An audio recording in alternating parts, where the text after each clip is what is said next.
FIA भी पहले magistrate से मेरा ख्याल है इजाज़त लेगी इन्वेस्टिगेशन के लिए। जी वो नहीं, मजिस्ट्रेट से इन्वेस्टिगेशन की इजाज़त तो नहीं ली जाएगी, लेकिन लेट सपोज उसने जो मीडियम इस्तेमाल किया अपलोड के लिए, जी, अगर उसको कन्फिस्केट करना है, अगर at the time of red कोई चीज़ नहीं मिली, किसी के घर में एंटर होना है या किसी प्रेमिसेस, ऐसे प्रेमिसेस में एंटर होना है जिसमें आमतौर पे पुलिस जाहिर है किसी चीज़ के थ्रू आपने किसी डिवाइस के थ्रू ये काम किया तो वो डिवाइस जो है ना उसकी एग्जामिनेशन के लिए जाएगी for the purpose of examination and forensics जो है जी उसके लिए जो है ना उसको कन्फिस्केट करना तो परमिशन ज़रूरी होगी। ठीक हो गया उसके अंदर साहब इसमें एक छोटी सी बात है कि ये जो पाकिस्तान पिनल कोड के अंदर सेक्शन 500, सेक्शन 501, 502 बताए गए हैं डिफेमेशन से मुताल्लिक, जी ये जो ऑफेंसेस हैं ये नॉन कॉग्निजेबल ऑफेंसेस हैं जिनको उर्दू में काबिले दस्तंदाजी पुलिस ये नहीं है, और ये बेलेबल ऑफेंसेस हैं, कंपाउंडेबल ऑफेंसेस हैं। इसमें अगर किसी ने कोई एक्शन लेना है तो मजिस्ट्रेट की परमिशन के बाद ही लिया जाए। जी मैं वही अर्ज़ करना चाह रहा था। अच्छा मैं आप सबसे चाहूँगा कि प्लीज़ मुझे आवाम की आगाही के लिए ये भी समझाया जाए कि फ्रीडम ऑफ एक्सप्रेशन क्योंकि आइन की एक शिक है और एक राइट दिया गया, इसमें और डेफेमेशन में कितना फ़र्क, कानून किस तरह फ़र्क करता है? देखिए जो पेरेंट लॉ है आपका, जो आइन पाकिस्तान है, उसमें तो आपको फ्रीडम ऑफ स्पीच दिया गया है, लेकिन उसमें भी सर्टेन लिमिटेशंस लगा दी गई हैं कि सर्टेन जो लिमिटेशंस हैं उसके अंदर आप बात नहीं कर सकते, अगर आप करेंगे तो कानून की गिरफ्त आपके ऊपर होगी। इस लॉ में भी इस तरह की चीज़ें हैं कि सेक्शन जो 500 जो बताया जो डिफेमेशन का, सॉरी 499, उसमें उसके एक्सेप्शंस भी बताए, एक्सेप्शंस तो नहीं मैं कहूँगा लेकिन एक किस्म के एक्सेप्शंस उसकी बताई गई हैं कि 10 एक्सेप्शंस हैं जिनके अंदर अगर आपका केस फाइल करता तो फिर डिफेमेशन जो है वो नहीं होगा। इसी तरह जो 2002 का एक्ट है या फिर 2024 का जो एक्ट है उसके अंदर भी उन्होंने डिफेंस बताया गया है कि अगर आपका केस इन कैटेगरीज में फाइल करता है तो फिर आप डिफेमेशन के मुजरिम करार नहीं पाएंगे। ठीक, असल में प्रिविलेजेस बताई गई हैं, absolute privileges and qualified privileges. Qualified privileges वो प्रिविलेजेस हैं, मिसाल के तौर पे अगर तो जो स्टेटमेंट दी गई थी वो सच थी तो truth is the biggest defence.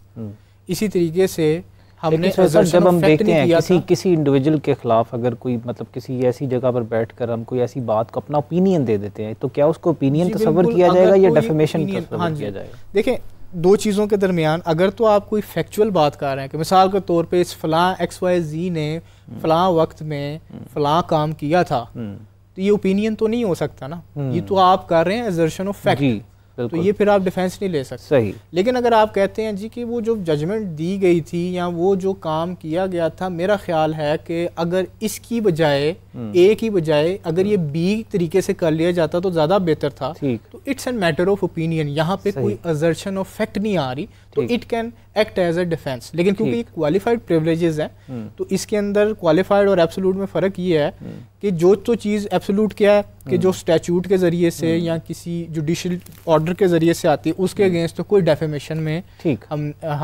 जो है ना वो डेफेमेशन का केस नहीं कर सकते। सही। लेकिन क्वालिफाइड प्रिविलेजेस में क्योंकि मैटर ऑफ एविडेंस चीज़ बन जाती है तो आफ्टर एविडेंस जो है ना कोर्ट ने एसर्टेन करना है, ट्रायल कोर्ट ने, कि वेदर ये डिफेंस वैलिड है या नहीं है। अच्छा, एक और चीज़ है कि जिस वक्त हम जा रहे हैं डेफेमेशन के अंदर, जब एक पर्सन ने डिफेंस ले लिया तो ये ऑनर्स फिर उस पे शिफ्ट हो जाएगा कि उसने साबित करना कि हाँ जी ये जो बात की गई है ये मैटर ऑफ ओपिनियन थी, असर्शन ऑफ फैक्ट नहीं थी, या ये बात मैटर ऑफ पब्लिक इंपॉर्टेंस की थी। ठीक है, मिसाल के तौर पे जी अगर कोई अगवा है और मैं मतलब कि एक्स की बजाय वाई समझ के बता दूं जी कि फलां फलां जगह पे अगवा हुआ और मुबैना तौर पे हो सकता है वाई उसमें शामिल हो, अब वो वाई कल को डेफेमेशन में आएगा तो बिल्कुल वो पर्सन जो है जिसके खिलाफ किया वो ले सकता है जी कि मैटर ऑफ पब्लिक इंपॉर्टेंस था कि एक पर्सन अगवा था, उसकी लाइफ एट स्टेक थी, इस वजह से ये किया गया। तो अगेन इट्स वेरी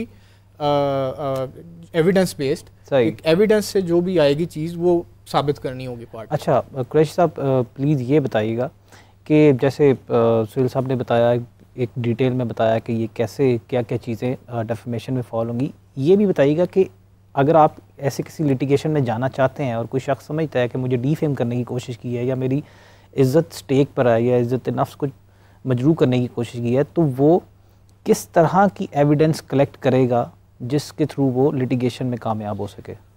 उसमें गुजारिश ये है कि एक तो ये है कि जब उसकी डेफेमेशन हुई है, चाहे वर्बल है चाहे वो कोई तहरीरी शक्ल में है, कोई प्रिंट मीडिया पे है, इलेक्ट्रॉनिक मीडिया पे है, या मुख्तलिफ जो सोशल ऐप्स हैं उन पे, या किसी लिंक के ज़रिए कोई हुई है, तो उसे विद इन 60 डेज़ कंप्लेंट अपनी फाइल करना होगी। ठीक। और उसके साथ उसने अपनी सारी कंप्लीट एविडेंस साथ लगानी है, और साथ अपना उसने एफिडेविट देना है, और उसके साथ साथ 2 विटनेसेस उनके भी एफिडेविट साथ अटैच करना ज़रूरी है।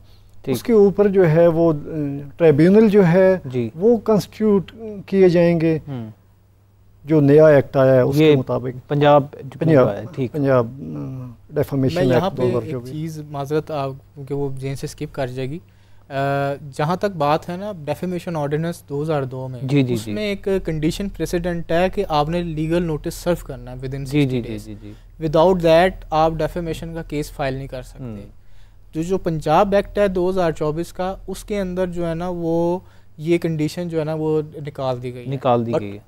To the extent of Punjab legal notice अब जो है ना वो लाजमी नहीं है। तो बाकी जो प्रोविंसेस हैं उसमें आप लीगल नोटिस पहले सर्व करेंगे, फिर ही आपका सूट जो है ना वो आगे चलेगा। हम यहीं से बात कंटिन्यू करेंगे। हमारे साथ एक कॉलर मौजूद है, कॉलर ले लें। अस्सलाम वालेकुम।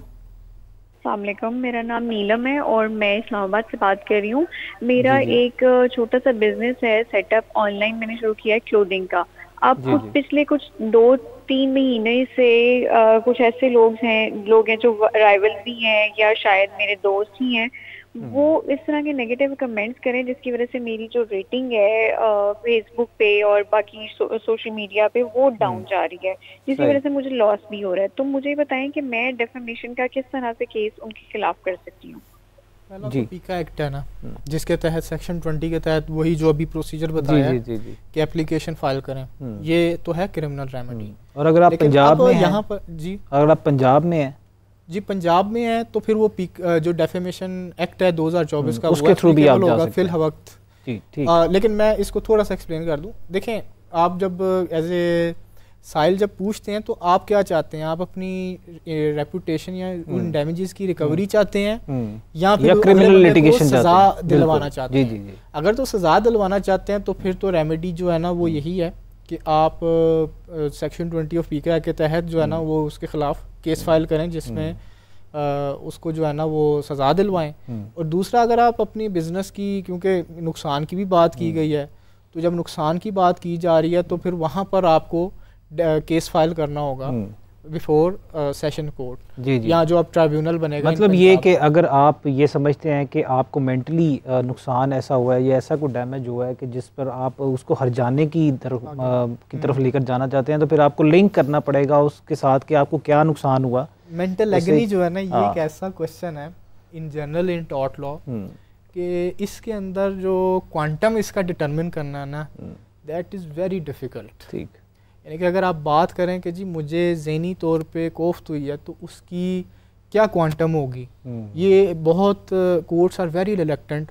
अदालतें जो है ना वो इस मामले में ना बहुत क्योंकि उसका क्वांटम डिटरमिन नहीं हो सकता। जहाँ तक बात है रेपुटेशन के लॉस की या बिजनेस लॉस की, तो लेट सपोज अगर इस पब्लिकेशन के बाद आपको मिसाल के तौर पे 2 करोड़ का नुकसान हुआ है, एक मिसाल दे रहा हूँ, आप अगर उसे सब्सटेंशिएट कर सकते हैं, मिसाल के तौर पे आपने सेल्स दिखाई हैं जी कि इस पब्लिकेशन से पहले की हमारी सेल्स इतनी है, इसके बाद की इतनी है, जिसकी वजह से हमें इतना नुकसान हुआ, तो वो तो आप उसके अंदर शामिल कर सकते हैं। अच्छा, क्योंकि डैमेजेस की बात हो रही है तो डेफेमेशन ऑर्डिनेंस 2002 में जो है ना वो मिनिमम 50,000 है डैमेजेस जो बताया गया, जनरल डैमेजेस। और जो पंजाब का एक्ट बनाया गया उसके अंदर मिनिमम जो जनरल डैमेजेस है ना वो हैं 30 लाख। सही, इसको जनरल डैमेजेस। दूसरा, इसके अंदर जो है ना वो जो स्पेशल डैमेजेस डाले गए हैं वो अगेन जो है ना वो साबित करने पड़ते हैं आपको, जिस तरह के अभी बताया कि इसको इस्टेब्लिश करना है। अब वो जो जनरल डैमेजेस की हद तक है ना लॉ के अंदर, वो प्रिलिमिनरी डिक्री जो है ना वो रख दी गई है कि आप प्रिलिमिनरी डिक्री जो है ना कोर्ट पास कर देगी आफ्टर हेयरिंग PLA। इस